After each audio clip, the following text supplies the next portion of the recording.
YouTube ചാനലിലേക്ക് എല്ലാവർക്കും സ്വാഗതം. ഇന്ന് നമ്മൾ ആദ്യമായി ചെയ്യുന്നത് നമ്മുടെ വെണ്ടയുടെ കാളക്കൊമ്പൻ വെണ്ടയുടെ വിളവെടുപ്പാണ്. ഇതാണ് നമ്മുടെ കാളക്കൊമ്പൻ വെണ്ടയ്ക്ക.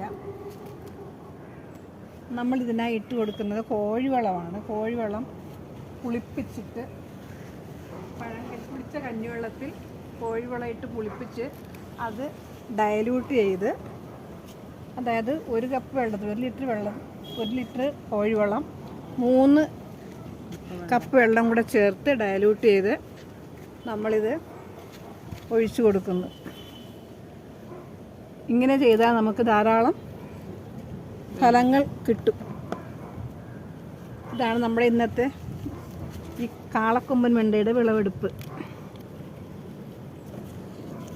ഇതിൽ ഇങ്ങനെ കോഴിവളം നമ്മൾ ഇതുപോലെ ഇങ്ങനെ ഒഴിച്ചു കൊടുത്ത് നമുക്ക് ഒരുപാട് കായ്ഫലങ്ങൾ കിട്ടുന്നതാണ്.